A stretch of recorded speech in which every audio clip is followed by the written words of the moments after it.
예, 다음 소식입니다. 어제 민주당이 내란 전담 재판부 설치 법안 수정안을 내놨습니다. 일각에서 제기됐던 위헌 논란을 해소하기 위한 고육지책으로 보이는데요. 먼저 관련 영상부터 보고 오겠습니다. 내란 전담 재판부 설치법이 어제 의총을 통해 대략 윤곽을 잡았습니다. 아주 세세한 미세 조정이 좀 남아있기는 합니다만 장론으로 추진하겠습니다. 내란 전담 재판부는 조일의 사법부 스스로 만들었으면 굳이 국회에서 논의할 필요가 없는 사안입니다. 이 내란 전담 재판부에 대해서 법사위에서 통과시킨 안이 저는 개인적으로 위헌은 아니다라고 판단하지만 일부러 위헌 시비 논란을 자꾸 일으키는 만큼 이 시비 논란 자체를 없애겠다 하는 차원에서 민주당 안을 마련하겠다라는 말씀을 드립니다. 내란 전담 재판부는 직위원식의 침대축구식 재판 그리고 법정에서의 모욕과 조롱 이런 부분을 원천 봉쇄할 수 있도록 역할하기를 기대합니다. 조희대 대법원장이 실추시킨 사법부의 불신을 불식시키는 것은 사법부 스스로 해야 될 일입니다. 국회가 나서서 이렇게 할 필요가 없는 사안을 사법부 스스로 사법개혁을 자초한 것처럼 내란 전담 재판부 설치도 궁극적으로 따지고 보면 조희대 사법부가 자초한 일이다라는 점을 분명히 말씀드립니다. 예, 더 자세한 얘기 나눠보도록 하겠습니다. 법무부의 류혁 전 감찰관님 나와 계십니다. 안녕하세요. 예, 안녕하십니까. 예, 그러니까 어제 민주당이 내란 전담 재판부를 설치하는 법안을 수정하는 안을 이제 발표를 했는데 네네, 그렇습니다. 크게 세 가지로 나뉘어지는 것 같습니다. 수정안을 보니까 원래 당초 추천할 수 있는 추천위원회를 법무부 장관도 들어가 있고 이제 헌법재판소 네네. 뭐 사무처장, 판사회의 이렇게 3명씩 추천한다 이렇게 했었는데 아예 그냥 사법부에만 맡기는 안으로 바뀐 것 같고요. 네네. 재판부 임명은 원래 대법원장이 임명하도록 했는데 대법관 회의를 거쳐서 대법원장이 임명하는 걸로 예, 예. 바꿨고 설치 심급은 2심 재판부에만 이제 설치를 하는 것으로 네. 이렇게 됐습니다. 그래서 법안명은 뭐 윤석열이라든지 12.3은 뺀다 뭐 이렇게 정의를 했고요. 예, 예. 일단 첫 번째로 이거 어떻게 보셨는지 여쭙고 싶습니다. 뭐 그동안 취지나 필요성에 대해서는 공감하면서도 구체적인 내용 때문에 좀 걱정하시는 분들이 있었던 걸로 알고 있습니다. 그런데 그런 그 걱정이라던가 우려의 상당 부분 거의 전부가 해소됐다고 보는 게 맞을 것 같고 예. 그 방향성이라든가 이런 것이 올바르게 설정이 됐기 때문에 앞으로 뭐 향후 논의 과정에서 조문만 잘 정리가 되면 위헌 소지 논란은 뭐 거의 없다고 보시면 될 것 같습니다. 예. 근데 사실 이제 위헌 소지 논란을 잠재우기 위해서 네네. 크게 이제 세 가지를 수정을 하긴 했는데 네네. 원래 이제 내란 전담 재판부의 필요성을 제기했던 게 사법부에 대한 신뢰성이라든지 지금까지 제기됐던 뭐 직위원 재판부에 내란 재판이 지연되는 거, 예, 예, 그렇습니다. 뭐 구속 취소 문제, 그다음에 이제 대법원의 파기환송심 이런 것들이 나왔었기 때문에. 그런 이제 그 신뢰성의 문제에 대해서 담보할 수 있겠느냐라는 문제는 계속 제기되고 있습니다. 예, 그렇습니다. 예, 그건 어떻게 보세요? 저는 뭐 그 부분에 대해서는 계속 지켜봐야 될 부분이 아닌가 싶고요. 그리고 다만 이렇게 지금 어떻게 보면 강성이신 분들 이런 분들이 입장에서 보기엔 좀 미진한 점이 있을 수도 있지만 사실은 어떻게 보면은 법률적인 측면에서는 만약에 지난번과 같이 이렇게 그 구체적인 그 이 사건 내란 사건의 중요성에만 신경을 쓰는 그리고 취지와 필요성에만 그것만 강조하는 입장에서 입법을 추진하다 보면 잘못하면은 이게 윤석열 씨에 대한 유일한 구명줄이 돼버릴 수도 있는 그런 상황이라는 비판이 있었거든요. 우려. 그러니까 그런 우려라든가 이런 여러 가지를 고려해 볼 때는 적절한 방향 설정이 이루어진 것 같고요. 다만 말씀하신 것처럼 사실은 이 내란 사건이 가진 중대성 그리고 엄중한 그 처벌의 필요성 이런 거에 비춰보면 앞으로도 이 법이 통과가 된다 하더라도 어떻게 실질적으로 운영이 되는지 그리고 아하. 법원이 진지하게 이 사건을 처리할지 여부에 대해서는 예의주시해야 될 것 같습니다. 그러니까 예. 애초에 내란 재판이 직연 재판부로 배당되는 그 과정도 네네. 굉장히 좀 허술했다고 보여지고요. 내란이라는 그 굉장히 중대한 범죄에 대한 인식조차 없었다 이렇게 느껴지기 때문에 예, 그렇습니다. 이렇게 모든 뭐 추천이라든지 임명을 전부 다 사법부에 맡겨도 되느냐 이런 이야기가 나오는 거 아니겠습니까? 예, 그렇습니다. 지난번에 뭐 일요일에도 제가 뭐 말씀드렸습니다만 뭐 그날 당시에 그 법원에서 그 부장판사 회의가 있었는데 그 회의 과정에서 논의가 된 것이 이 사건의 엄중한 사건을 놓고 어떻게 신속하고 정확하게 국민 법감정에 맞도록 처리할지에 대한 회의가 아니라 예. 본인들 누가 그 어려운 사건을 안 맡을지에 대한 회의였다라는 것 때문에 사람들이 실망하지 않았습니까? 음흠. 그런 점에 비춰 보더라도 지금 이 직위원 재판부의 그 지금 현재 얼마 남지 않은 그 재판이 어떻게 진행될지에 대해서는 심각하게 잘 지켜봐야 될 것 같고요. 이 지금 법이 지금 이렇게 방향성이 정해진 이상 제 생각에는 이 조문 정확하게 구체적인 조문을 정확하게 이제 그 문구화하는 문구화하는 그런 과정을 거쳐서 아마 이번에 법률 자문을 거치면서 어느 정도 다 그 부분에 대해서도 검토가 끝났을 겁니다. 그러니까 언제라도 입법할 수 있는 준비를 해놓고 한번 지켜봐야 될 것 같습니다. 예. 예. 그 민주당 입장에서는 좀 고민한 그거를 대목을 볼 수 있는 게 네네. 대법관 회의를 거쳐서 대법원장이 임명한다. 뭐 예, 이렇게 예. 나와 있는 부분.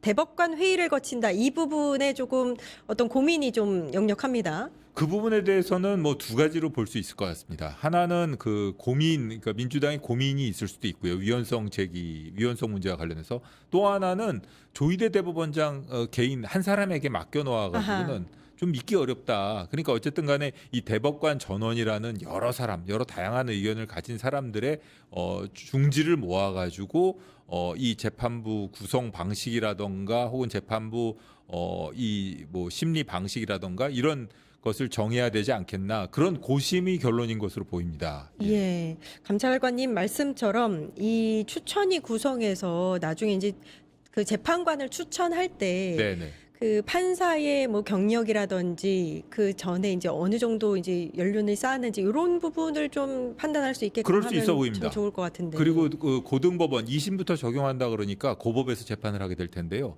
고법의 경우에도 뭐 과거에는 고법 부장이 고경력자이면 그 주변에 있는 그 자배석 우배석 같은 경우에는 경력이 짧았는데 예. 이런 사건의 경우에는 대등재판부라고 해가지고 아하. 모두가 이렇게 다 경력이 많은 그러니까 국민들이 보기에도 이렇게 좀 신뢰감이 느껴지는 그런 예. 재판부 구성을 할 수 있도록 기준을 뭐 대법관 회의라든가 이런 데서 제시할 수 있을 것이고요.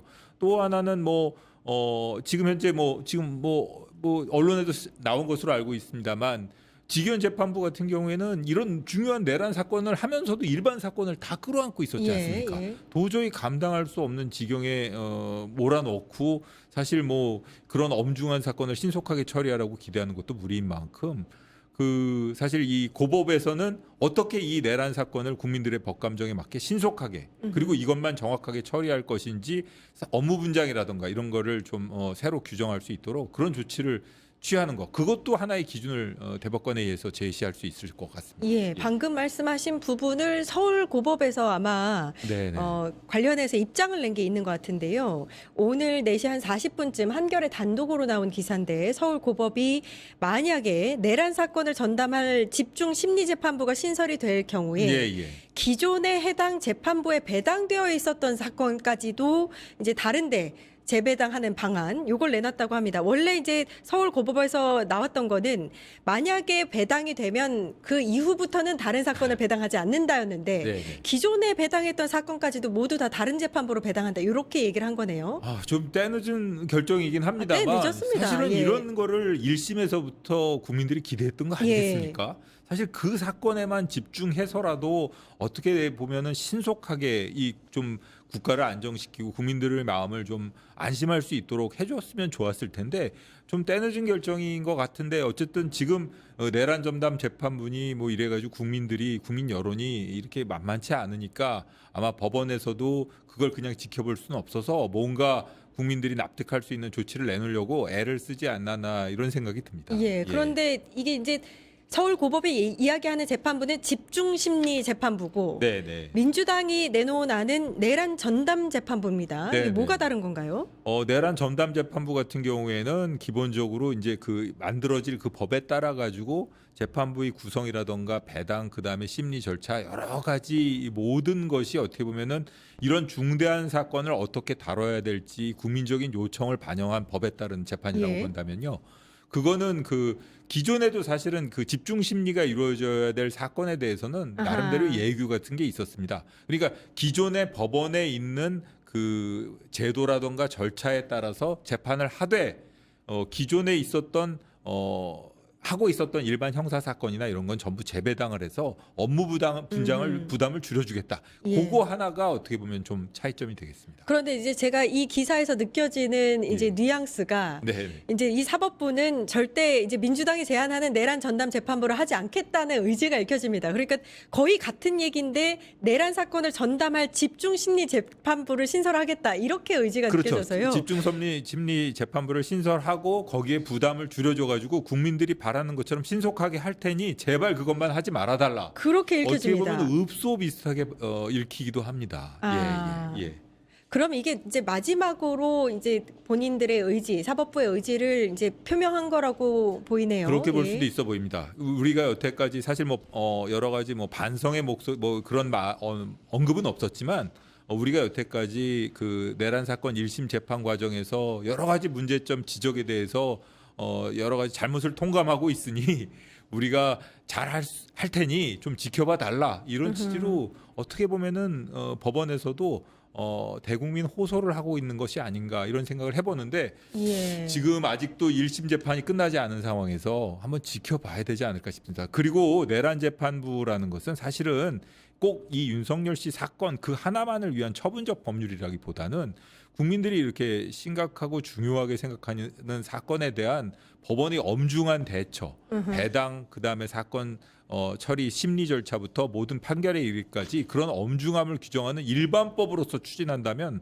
아무 문제가 없기 때문에 그런 점도 한번 계속 염두에 두고 사법부의 앞으로 대응하는 모습을 지켜봐야 될 것 예, 같습니다. 감찰관님께서 굉장히 중요한 부분을 짚어주신 건데 민주당이 추진하고 있는 내란 전담 재판부는 앞으로 내란 같은 불법 계엄 같은 역사가 재발되지 않도록 그렇습니다. 그것만을 집중적으로 이제 전담하는 재판부를 만들겠다는 일반법인 거고 네네. 방금 이제 서울고법이 이야기한 거는 요게 좀 중요하니까 이번만큼은 집중심리 재판부를 만들겠다 뭐 이런 얘기죠. 그렇습니다. 그렇죠? 법원이 일시적인 거. 앞으로도 중대한 사건, 국민적 관심을 끄는 사건에 대해서 이 국민들이 이 여론이라던가 이 법 감정을 고려하는 그런 모습을 보여주지 않는다면 앞으로도 아마 계속 법원 개혁에 대한 요구는 계속 높아지지 않을까 싶네요. 예. 국힘 측에서는 일단 내란 전담 재판부 신설 법안에 대해서 네네. 아무리 수정안일지라도 이제 반대하고 있는 것 같습니다. 위헌법률 심판 제청 가능성도 있다. 뭐 조금 덜어내도 여전히 독국물이다. 뭐 이런 예, 이야기들이 예. 나오고 있는데 여기에 대해서는 어떻게 보세요? 지금 그 의견을 말씀하신 그 두 분들 같은 경우에는 뭐 어떻게 보면은 그 내란 계엄 초기부터 무조건적인 윤석열 씨 지지 의견을 표명해 오던 두 분 아니겠습니까? 그렇기 때문에 제가 보기에는 뭐 앞으로도 계속 불복 프레임이라고 해야 될까? 불복의 빌미 이런 걸 만들고 지지자들에게 이게 좀 문제가 있다라는 걸 뭐 호소하기 위해서 그런 것 같고요. 사실은 그 취지 필요성 면에서는 공감하면서도 이 법의 위헌성 이런 걸 공격하다가 그 부분이 해소가 되니까 또 다른 트집을 잡고 있는 것이 아닌가. 저로서는 그렇게 볼 수밖에 없습니다. 예. 그렇군요. 네. 예. 조금 전 들어온 속보인데요. 김건희, 권성동, 윤영호 모두 내달 28일에 선고를 하겠다. 이렇게 결정이 됐나 봅니다. 요거 속보 잠시 전해드리고 그런 김에 내년 1월 16일에 네네네. 예. 윤석열 1심 선고가 이루어집니다. 이건 예. 내란 관련이 아니고 체포방해 혐의죠. 네, 요거 그렇습니다. 관련해서 그래도 아무튼 윤석열이 갖고 있는 내란과 관련된 뭐 6개 재판부 중에서 예. 가장 먼저 선고가 내려지는 거기 때문에 네네. 중요하다고 볼 수 있겠습니다. 아주 중요합니다. 예. 사실 뭐 윤석열 씨 같은 경우에는 어제 법정에서 막 이런저런 얘기들을 막 하고 그랬는데 뭐 꼭 이 사건을 그렇게 빨리 해야 될 이유가 뭐냐. 곽종근 뭐 사령관이 말이 거의 다 거짓으로 드러났는데 그걸 다시 불러보지도 않고 그냥 이렇게 신속하게 결심할 수 있느냐. 막 이런 횡설수설 하던데 그거는 제가 보기에는 제대로 된 법률적 주장이라고 보기 어렵고요. 결론적으로 얘기해가지고 빨리 선고받기 싫다. 이 유죄 본인도 어떻게 보면은 유죄 판결이 내려질 거라는 것을 어느 정도 예상하고 있고 1월 16일 날 내란 사건 이전에 사실은 1월 18일 날이 내란 사건 구속 만기입니다. 예. 그리고 12월 23일인가 27일 날 구속 신문이 또 예정되어 있죠. 예. 사실은 그때까지 뭐 또 구속영장이 발부가 될 거기 때문에 본인이 석방된 가능성은 없습니다만 어찌되었든 본인은 여러 가지 사건 중에서 최초로 유죄 판결을 선고받기는 싫다. 나는 그냥 계속 떼쓰고 있는 거 정도라고 보시는 게 맞을 것 같습니다. 예. 사실은 그게 1월 18일 날이 구속 만기니까 16일 날 그 유죄 판결이 선고가 되면 다시 구속이 연장되거든요. 그렇죠. 뭐 그걸 걱정해서 그러는 거 아니냐고 보시는 분들도 있는 것 같은데 예. 사실은 이번에 또 구속 신문이 예정되어 있고 그렇죠. 그날 영장이 발부가 안 될 가능성은 거의 없습니다. 음흠. 그날 영장이 발부가 안 된 상태에서 1월 16일 판결 선고를 기다려야 되는 입장이라면 국민들이 그걸 납득을 하겠습니까? 그러면 1월 16일 날 만약의 경우에 조금이라도 문제가 생긴다면은 윤석열 씨가 또 풀려나는 일이 생기는데요. 아니면 그날 선고가 연기라도 된다면 1월 18일 날 석방이 되는데 그게 말이 되겠습니까? 예. 그렇기 때문에라도 그건 아니라고 보는 것이 맞을 것 같고 거의 체포방해 부분의 심리 과정에서 본인의 유죄가 거의 예상되는 상황에서 따로 이렇게 조금이라도 유죄 판결을 선고받기 싫다고 계속 투정 부리는 거 정도라고 받아들이는 게 맞을 것 같습니다. 감찰관님 말씀 들어보니까 그런 것 같네요. 그러니까 다음 주에 이게 심리가 또 있지 않습니까? 네, 그렇죠? 그렇습니다. 그러면 연장이 거의 100%에 가까운데 예, 그렇습니다. 네, 구속 연장의 위험성 때문에 그러는 것 같지는 않다. 어제 이제 백대현 부장판사는 특검법에 따라서 1심 판결 선고가 네. 기소된 지 공소 제기일로부터 6개월 안에 이루어져야 하기 때문에 내년 1월 16일에 선고해야 할 것 같다. 이렇게 이야기를 했는데 이 재판은 또 이렇게 진행이 되는데 내란 재판은 아직 그렇습니다. 멀었습니다. 그렇습니다. 원래는 이제 2월쯤에는 그러니까 다시 인사가 이루어지는 지기현 판사가 네. 다른 인사로 가는 것 전에는 이제 선고가 이루어질 거다 이렇게 봤었는데 예. 그것마저도 불투명한 상황 아닙니까? 그런데 그거는 만약의 경우에 지기현 재판부가 그 상황에서 인사이동이니 뭐니 해가지고 그 사건에 대한 합당한 결론을 내려놓지 않고 그냥 간다면 예. 그거는 아마 법원에서도 더 이상 그때는 내란 재판부 자체가 아니라 법원 조직법 전체에 대한 아마 총체적인 개정 여론 이런 거에 놓이게 될 겁니다. 그때는 법원도 아마 이 개혁의 물결이라 그래야 되나? 예. 그걸 피하기 어려울 겁니다. 예. 그렇군요.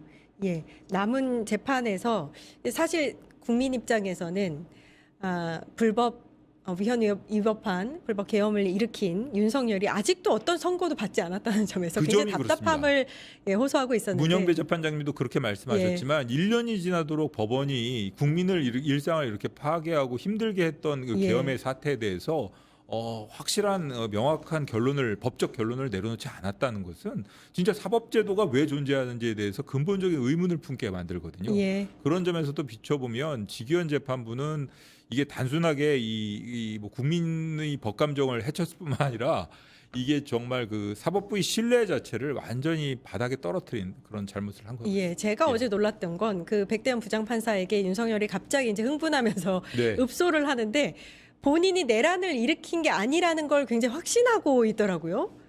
저는 그것도 그렇고 또 하나 봐왔던 것 중에 하나가 무슨 말을 하려고 하는데 그 법률 용어가 생각이 안 나고 상당히 고생하고 있는 것 같더라고요. 딱 한마디면 되는 그걸 거거든요. 보셨군요. 딱 한마디면 되는 건데 그 규정 6개월 내에 선고하라는 규정은 권고 규정이지 강행 규정이 아니지 않습니까? 꼭 그 6개월 내에 하겠습니까?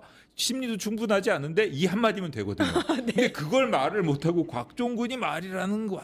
제가 정말 너무 이렇게 좀 뭔지 너무 이렇게 알겠습니다. 원초적으로 예. 말씀드리는 것 같은데 간단하게 법률가의 정제된 용어라고 볼 수는 없습니다. 예.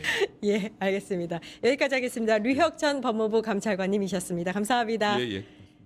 예, 광고 보고 와서 끝장 토론 이어가겠습니다. 파타타타 증권봉합